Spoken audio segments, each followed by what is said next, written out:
Hi everyone, welcome to our video series on C programming. So in this video, we are going to be discussing about the basic structure of a C program. So whenever you want to write a C program, what are the divisions that we have is what we are going to be focusing on in this video. Right, so the general C program can be broken down into 7 sections. That is, we have the first is our documentation section, and then we have the preprocessor directives. The third comes the link section, followed by the definition, and then the global declaration, and then comes our main function, and then our subprograms. So this is the basic or the general structure of a C program. But in this, we have to note one very important point. This I'm saying is the basic structure, but it is not necessary that every program that we are going to write should or must contain all of these sections. No. According to the program's requirement, okay, some sections may be present, some may not be there also. So it is not necessary that 100% all these sections must be present in a program. But if we are writing, then the entire program will be composed only of these.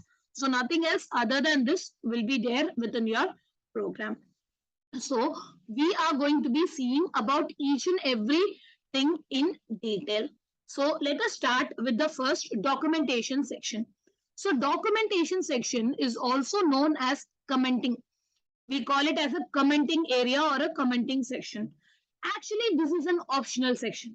So it is not compulsory or mandatory for us to have the documentation for each and every program that we are going to be writing. So that is what I said. It's an optional section. So then why are we going to have it? So please understand one thing. Comments are what we call as non-executable statements.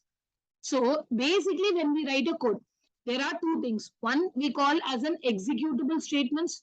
The second one is a non-executable statement. Executable statement means it is going to be a part of the program. It is going to affect the program's output in one way or the other. Non-executable, it is not going to affect the program in any ways. Whether you write whether you write those lines or you don't, it is not going to make any difference in the output of the program. So that is what we call as a non-executable statements. So comments are what we call as non-executable statements. Then, as I said, why are we adding it? So this comments or this documentation sections, the major purpose of it is to add the description about the program. Why are we writing the program? Who is the author of the program? Okay, at what time I have written this program? What date I have created this program? So what is this program going to do? What is this loop for? What is this function for? So like that, adding an exclamation about the program is what you have your documentation section is all about. So a detailed explanation about what the program is. That is what this section is going to contain. Okay, now comments, it can be written in two different manners. Okay, within a program, comments can be written in two different manners. One, we call it as a single line comment. The other, we call it as a multi-line comment. So single line comment means creating one single non-executable line. Only one single line will be considered as a comment. Obviously, as the name suggests, multi-line comments. I want to add a very detailed description. I want to have an entire paragraph explaining the logic of what is happening in that code. Then obviously I will go for a multi-line comments. So single line comment, how do we create it? We use this two slash symbols followed by whatever we want to give in the comment we can give. This one particular line will be ignored by my compiler. As soon as it sees this symbol, the compiler will not even check this line. It will just ignore this line and move on to the next one. Same way for a multi-line comment. I have an opening, I have a closing. So inside of this opening and closing, you can have even an entire big paragraph or a big summary. You can write it up and add it as a comment in your code. So these are the two ways in which I will add the documentation to my program. Yes. So as I said, what is the purpose? Why do we need this document? It will provide me all the informations about the program, explaining me the logic of the program, who is the author, what date and time the program has been written. Okay, how many times I have upgraded the program. Like I would have done some testing. So about the details of the testing. So like that, I can add all these details with the help of my documentation. And the most important part about the documentation is it can be placed anywhere within the program. It is not necessary that documentation should be there only at the starting of the program. No, the documentation section can be present. That is, when you're adding the comment, you can add the comment wherever within the program you feel it is necessary. So it is not that it should be there only at the starting. So this is what your documentation section is all about. That is adding comments to your program. Right. The second section, what we are going to be discussing is our preprocessor directive. So in C program, okay, we have certain statements that starts with the hash symbol. This hash is what we call as a preprocessor. So as the name suggests, preprocessor, before the code, whatever the source code you have written, before the source code goes for the compilation process. So before the process, pre means what? Something that is going to happen before. So before your source code goes for the compilation process, some actions are added to the code.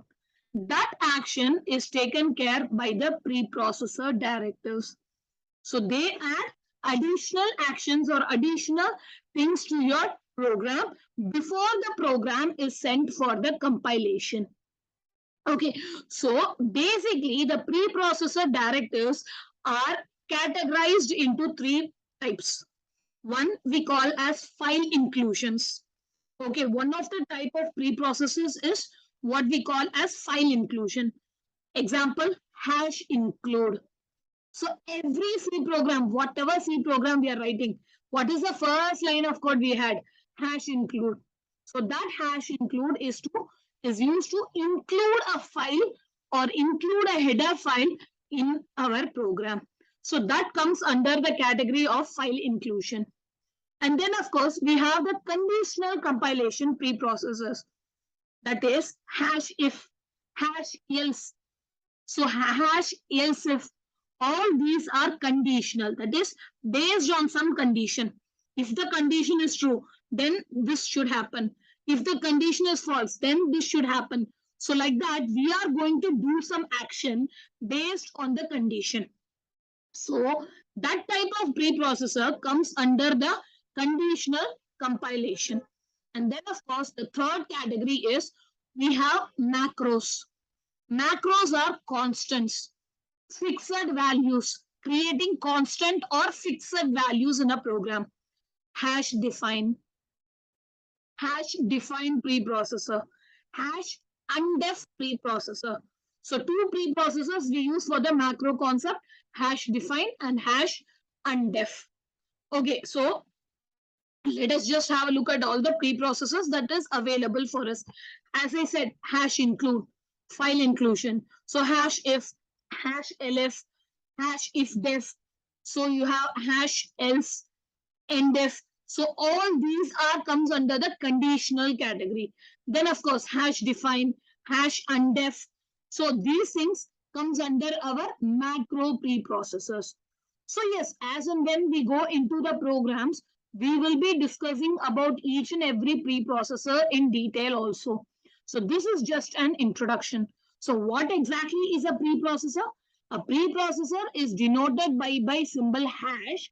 And what is the purpose of it? It is going to do some task. It is going to do some action before the code is going for my step of compilation.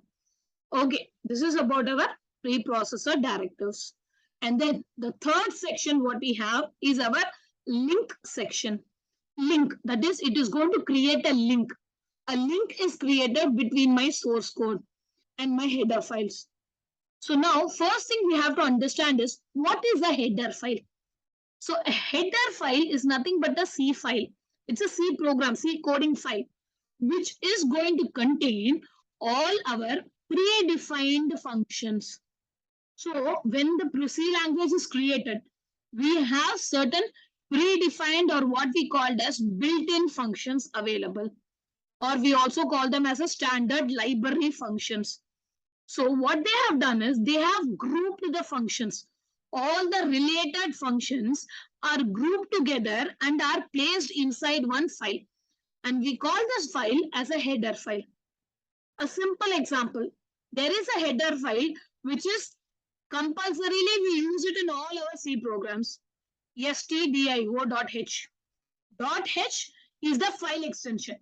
Okay, .h is the file extension. It is going to denote that this is a header file. Now, stdio, standard input output. So, all the input and output related functions, printf, scanf, getS, putS. So, all these fgets, fputs. So, lot of functions are there. All are predefined. Already they have created the functions. All we should be knowing is just how to make use of that function. So all these functions are present inside the header file. So what we have to do, if we want to make use of that function in my program, so I am going to write a program. In that, I want to make use of one of the already created functions. So I have to first tell inside which header file the function is available. So I need to add that in my program. How will I add it? I will use hash include preprocessor. So we just saw what is a preprocessor. So file inclusion preprocessor. So I will use this hash include and then I will add the header file into my source code. That is into the program which I am creating. So that is the work of hash include. So it gives the instruction to my compiler, like link this library functions, link this header file. Whatever functions is there in this header file, link that with the source code. That is the work of the link section. So like stdio, there are a lot of header files available for us. So we have an header file called as conio.h, console input output. So this also has functions related to input output. I have functions like getChar, putChar, getCh, getChe. So those functions are available inside this header file. Then of course I have one more very important header file called as stdlib, standard library. So stdlib has functions like exit.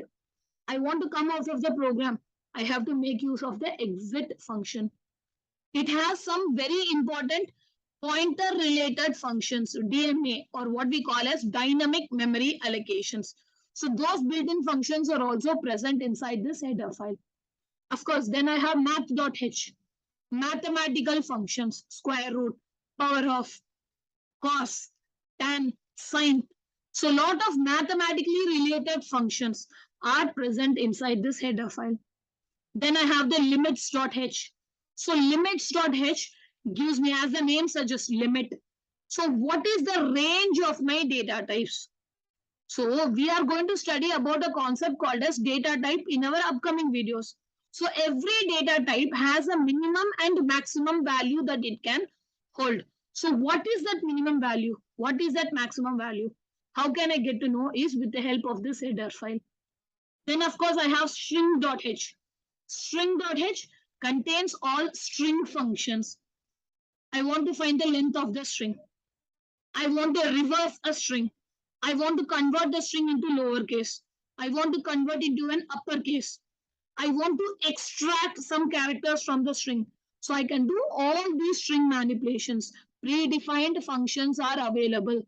So they have created all the function and they have grouped it and kept it inside string.h. Again, I have ctype.h. Character input functions, character or character manipulation functions. So character manipulation means what? Single character manipulation functions. Then of course I have time.h. Date and time related functions are present inside this header file. Majorly, we will use this header file to know the execution time of a program. If I want to calculate, okay, how fast is the program getting executed?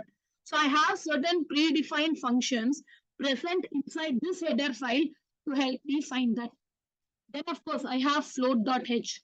So float.h, again, it contains the minimum and maximum range for the floating point data types. I have another category of data type called as floating point values. So for that, minimum and maximum value is present inside the header file float.h. So like this, we have lot of different header files available in our C program. So whenever we want to make use of the predefined function, what we have to do first, we have to include the header file inside which the function is present within our program. And the link section is going to help us do that. Right. So the next section, what we are going to be discussing is our definition section. So definition section is where you will create the constant values. Okay, I am going to create some constant variables. I told you there is another preprocessor which is called as macros. So if I want to create constants, constant means what? Fixed values. Values that cannot be modified. For example, pi. Pi is a mathematical constant. The value of pi is always 3.1415. That is never going to change. So like that, I want to create some constant or fixed values in my program. So where am I supposed to create that? So for that only, I make use of the definition section. So the definition section is where generally I will create all my constant. For the entire program, whatever is required, I will create it under this section. Right. And then, of course, I have global declaration. Global, as the name suggests. You can make use of these things, whatever you are declaring or whatever you are creating in the global section can be used throughout the program, in the entire program. See, our program generally consists of multiple sections, right? So in that, the very important section what I have to focus on is our main function and our sub functions. These are the two areas where the almost our entire coding happens or the logic implementation happens. That is the main function area and our sub function area or sub programs. Right. So when we are creating some variables, when we are creating some constant or some values, there is a restriction on where I can make use of that value. So we have two scopes. We have two scopes. One is a local scope. Local, as the name suggests, you can use only where you are creating it. At which point you are creating that variable, you can use it only in that area. Then, of course, I have the global. So global means this is a section within our program. Here inside of the section, if you are going to create any variables, then that variable will be available to the entire program. From that point onwards till the end of the program, whatever functions you're creating, everywhere you can make use of that variable. So that is what you have in the global declaration section for, to create variables that can be globally accessed or that can be accessed throughout the entire program. Right. And then, of course, we have the main function section, which is very, very, very important. If you want to execute a program and see the output of the program, this is a compulsory section. You just want to create a program, but you don't want to run it, then main is optional. But if you want to execute, you want to see the output, then main section is 100% mandatory section. Okay, main is a function. The function name you cannot change. It always has to be main. This main is what we call as a starting point or an entry point of a program. See, I may write a program which may consist of 1,000 lines, 10,000 lines of code, but there should be a starting point from where my program has to start its execution. There should be a starting point. That starting point is my main function. Okay, so we will discuss much more about the main function in a separate video. But for now, just get to know main section is very, very important. And why it is important is without the main function, the program will not be executed. Okay, you may be able to compile the program, but you cannot run the program. A main section is mandatory for you to execute the programs. And then, of course, the last section what we have is subprograms. Subprograms are nothing but user-defined functions. Now, I told you that there are certain predefined functions. That is, functions that has already been created for us. So, when you want to create such functions, according to my program's requirement, I want to create my own functions. So how to do that? Where to do that? That is what I have my subprogram section for. So here we are going to be creating our own functions, and from the main method, from the main function, we are going to call these functions. That is execute, call these functions so that they can be executed. Again, we have a separate topic of functions where we will be discussing very much in detail about this user-defined function. Right, so now an overall example. So have a look at this. This is a small example. Don't worry if you don't understand the code or anything like that. This is just to show you the different sections that is present inside a program. So here the first one is our documentation section where I have just added all the comments. Okay, I'm just giving you the multi-line comment where I'm giving the detailed things like what is this program for? So who is the author of the program? What date and time it is created? And what is the description? What is this program going to do? So like that, I have added the details about this program, my documentation section. And then of course, I have my preprocessor. I have the hash include my preprocessor. Then of course, I have the link section because I have the header file. So I'm saying hash include stdio.h.